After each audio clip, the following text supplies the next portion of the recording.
Hey, what's up, guys? It's Carlos here. Let's talk, the voice of El Paso. So, listen, let's talk about kind of a serious subject. I think that isn't discussed quite enough. Injuries and having health insurance to fix them. You gotta have some sort of health insurance. As a father, I have health insurance for my sons because a lot of you guys know that my sons box. Injuries are going to happen. There's a difference between a sprain, a sprained ankle, a pulled hamstring. That's not the stuff we're talking about. I'm talking about the big injuries. You tear your rotator. You tear the ligaments in your shoulder. You're doing drills and you tear an ACL somehow. I saw it happen years ago. Those type of injuries happen to people. And the last thing you want to do is be trying to train and get fights, especially if you're a pro, with those type of injuries. Like, I wouldn't want to be trying to get fights and I got injuries to my rotator or to my elbow or to my wrist.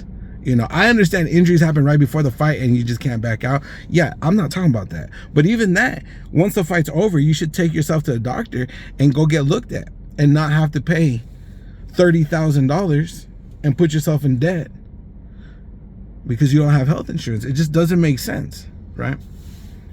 Everybody eventually is going to get injured. And if you're not getting injured, it's probably because you're like 5-0 and you're fighting bums and they're just not doing nothing to you. You know what I mean? So I am passionate about this because I don't want to see any young pros or aspiring amateurs get an injury that's going to end whatever possibilities they had in the future because of health insurance. Now, I understand health insurance is a mother. It's a mother. All right, I got that. And I know it's expensive, and as a father, I'm going to work extra jobs. I'm going to do extra things to make sure that my kids are taken care of.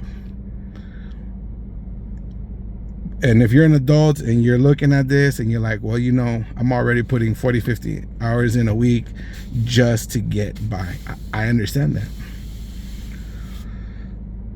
But wouldn't you want to put in just a little bit more so you can get health insurance, so you can train and do everything you need to do so that way your boxing career can take off?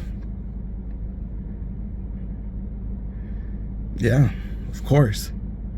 Of course. I tell you, I've seen some guys that had terrible injuries to their arms and they're in there like, I'll just let time work it out. I don't have that kind of energy to be going to a doctor or that kind of money. It's really not important.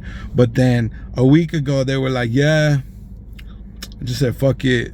And I went out and I partied and I spent all my money. Well, then, evidently boxing is not important to you because you're choosing partying over putting that money into some sort of health insurance. Let me know what y'all think in the comments. Don't forget to like, share, comment, save. If I'm being off my rocker, go ahead and let me know. So, as always, this is Carlos at Let's Talk, the voice of El Paso. Talk to me and I'll talk back. Peace.